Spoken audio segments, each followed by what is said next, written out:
ህይወቴ ላይ ይሄን ባሳካ እዚህ ቦታ ደርሳለሁ፣ ይሄን ባረክ ለከሌ ደርስለታለሁ፣ ይሄን ባሳካ ለእናት ለአባት ለእህት ለወንድም ለምንለው ለሀገር ብሎም ለዓለም እተርፋለሁ፣ አውቀዋለሁ አቅሜን ውስጥ የተቀመጠውን ነገር እንላለን። ውብ ህይወት መኖር ይገባሻል። ውብ ህይወት መኖር ይገባሃል። በዓላማ በተስፋና ህይወትን ወዶ መኖር ይገባሻል፣ ይገባሃል።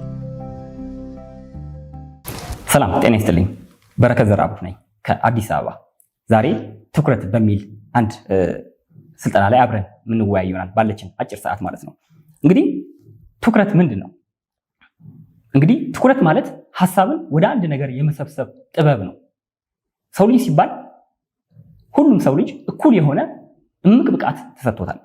እምቅ የሆነ ትልቅ ፖቴንሻል ተሰጥቶታል።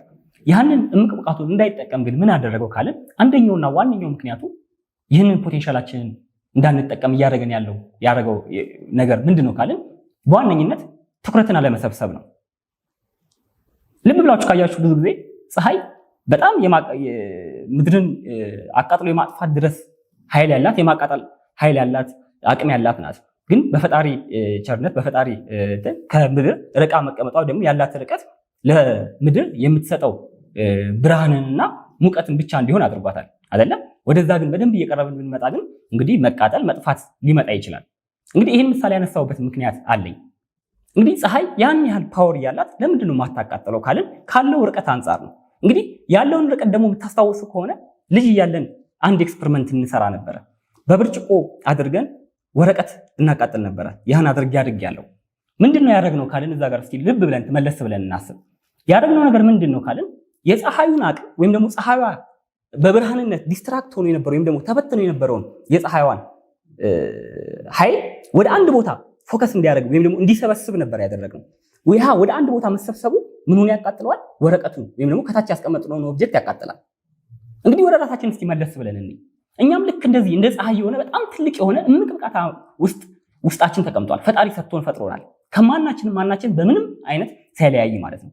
እንግዲህ ያን እምቅ የሆነ አቅም እምቅ የሆነ ፖቴንሻላችንን ችግሮቻችንን ለማቃጠል የማንፈልጋቸውን ነገር ህይወታችን ለማስወገድና የምንፈልገውን ህይወት ለመኖር ለምንድን ነው መጠቀም ያቃተን ካልን የትኩረት መጉደል ነው። ትኩረት ቢኖረን ወይም ደግሞ ፎከስ ቢኖረን ህይወታችን ላይ ያሉብንን ማንፈልጋቸውን ነገር በማስወገድ የምንፈልገውን ነገር ወደ ህይወታችን ማምጣት የምንችልበት ትልቅ የሆነ አቅም በውስጣችን ተሰጥቶናል። ለዚህም ማረጋገጫ ምንም ሌላ ቦታ መሄድ አይጠበቅብንም። እንደኛው ሰው የሆኑ ሰዎች ህይወታቸው ላይ ያሉባቸውን የመጡባቸውን ችግሮቻቸውን ፈተው ትልቅ ቦታ ደርሰዋል። ከራሳቸውም አልፈው ለብዙ ሰዎች ማረፍ ምክንያት ሆነዋል። ስለዚህ እኛም ከራሳችን አልፈን ለሌሎች ሰዎች እረፍት ለመሆን ከራሳችን አልፈን ለብዙዎች ለመጥቀም ከፈለግን ውስጣችን ያለውን ፖቴንሻል መጠቀም አለብን። ይህንን ለመጠቀም እንዳንጠቀም ደግሞ አንደኛውና ዋነኛው የያዘን ነገር ቢኖር ዲስትራክሽን ነው። ዲስትራክሽንን ደግሞ ፎከስ በማድረግ ምን ማድረግ እንችላለን? ማስወገድ እንችላለን። ፎከስ ማለት ቅድም ስንጀምር እንዳለው ምንድነው ስላለን ሐሳብን ወደ አንድ ቦታ የመሰብሰብ ብቃት ነው ብለናል አይደለም? ስለዚህ ሐሳባችንን ወደ አንድ ቦታ ከሰበሰብ ነው ህይወታችን ላይ ማሳካት መሆን ወደምንፈልገው ነገር ከሰበሰብ ነው አለመሆን አለማሳካት አለመድረስ አንችልም። ከዚህ ግን ምንድነው ወደኋላ የሚያስቀረን ካልን ዲስትራክሽን ነው። ቅድም እያልነው እንደነበር እነዚህ ዲስትራክሽኖች ህይወታችን ላይ የሚመጡ በጣም ብዙ ነገሮች አሉ።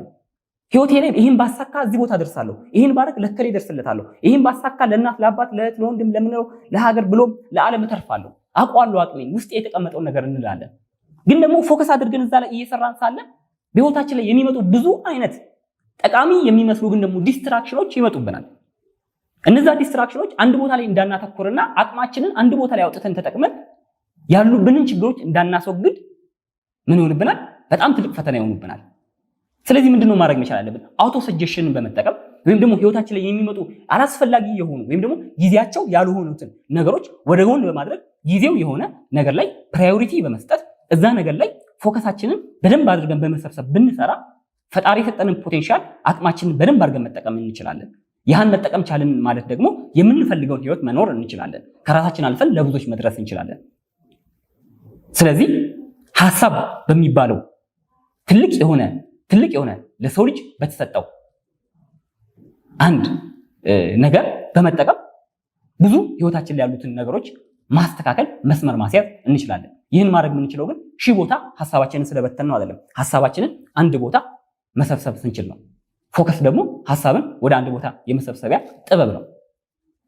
ስለዚህ ፎከስን በደንብ አድርገን ፎከስ በመጠቀም ህይወታችን ላይ ማሳካት፣ መድረስ፣ ማድረግ የምንችላቸውን ነገሮች ለይተን በማስቀመጥ ፕራዮሪቲ በማስቀመጥ ለየትኛው ቦታ ቅድሚያ ልስጥ፣ ለየትኛው ሰከንድ እያልን በማስቀመጥ አቴታይም አንድ ነገር ላይ ድብን አድርገን በመስራት በደንብ አድርገን ትልቅ ለውጥ ማምጣት እንችላለን። ሺህ ቦታ ስለሄድን ብዙ ነገሮችን ልንነካካ ልንከፋፍት እንችላለን። ሁሉንም ነካካን ማለት ግን ስኬታማ ሆነን ማለት አይደለም። ብዙ ነገር ልንጀማምር እንችላለን። ሁሉንም ነገር በአንድ ጊዜ ግን መጨረስ አንችልም። ለዚህም ምሳሌ በዓለማችን ላይ ያሉ በጣም ትላልቅ ስኬታማ ሰዎች ካያቸዋቸው ኦልሞስት ሁሉም በሚባል ደረጃ መነሻቸው አንድ ነገር ነው። አንድ ነገር ነው። ሁሉም ዞር ብላችሁ ማየት ትችላላችሁ። በዓለማችን ላይ ያሉ በጣም ስኬታማ የሚባሉ ሰዎች አንድ ነገር ላይ ፎከስ ያደርጋሉ። ያንን ነገር በደንብ አድርገው ካሳኩ በኋላ ከዛ ነገር በመነሳት ብዙ ነገሮች ውስጥ ዲስትሪቢዩት አድርገው ኢንቨስት እያደረጉ ሲሰሩና ስኬታማ ሲሆኑ እናያለን። ስለዚህ የመነሻ ስቴጃችን ላይ ከሆንን የማድረጊያ ስቴጃችን ላይ ከሆንን መጀመሪያ አንድ ነገር ላይ ፎከስ በማድረግ አድምተን እዛ ነገር ላይ በመስራት ዲስትራክሽኖችንን በማስወገድ ዲስትራክሽንን ማስወገድ ሲባል ዲስትራክሽን ሲባል ባይ ዘ ወይ መጥፎ ነገር ብቻ አይደለም። መጥፎ ነገሮች ወይም ደግሞ ትክክል ያልሆኑ ነገሮች ብቻ አይደለም። ትክክል የሚመስሉ ግን ደግሞ ጊዜያቸውን ያልጠበቁ ነገሮችን በጠቅላላ በማስወገድ ማለት ነው። እነዛም ዲስትራክሽን ይባላሉ። ጊዜያቸውን ያልጠበቁ ጥሩም የሆኑ ነገሮች ቢኖሩ ዲስትራክሽኖች ናቸው። ለምን? ጊዜያቸውንና ቦታቸውን ጠብቀው መምጣት ስላለባቸው። ጊዜውንና ቦታውን ጠብቆ ያልመጣ ነገር በጠቅላላ ዲስትራክሽን ነው። ስለዚህ ሐሳባችንን በፕራዮሪቲያችን በህይወታችን ፕራዮሪቲ ላይ ባስቀመጥነው መሰረት አንድ ነገር ላይ አተኩረን አንዱን አቴታይም እየመታን ብንሄድ ግን ብዙ ነገሮችን ከዛ በኋላ ማሳካት፣ መድረስ፣ ማደግ እንችላለን ማለት ነው። ስለዚህ ፎከስ አድርገን ህይወታችን ላይ ብዙ ነገሮችን ማሳካት እንችላለን። ፈጣሪ የሰጠንን ትልቁ ፖቴንሻላችንን መጠቀም እንችላለን። ያም ፖቴንሻላችንን አውጥተን የምንጠቀምበት ትልቁ ቱል ደግሞ ፎከስ ነው።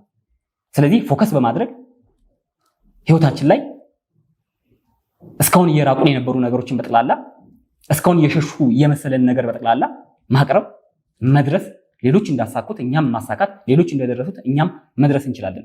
ማድረግ የሚጠበቅብን አንድ ነገር ነው። ምንድነው እሱም? ፎከስ ካደረግን በእርግጠኝነት መድረስ እንችላለን። ምክንያቱም ሁሉን ማሳካት፣ ሁሉን ማድረግ የሚችል ማንነት ተሰጥቶን ከፈጣሪ ስለተፈጠረን። አመሰግናለሁ። ውብ ህይወት መኖር ይገባሻል። ውብ ህይወት መኖር ይገባሃል። በዓላማ በተስፋና ህይወትን ወዶ መኖር ይገባሻል፣ ይገባሃል።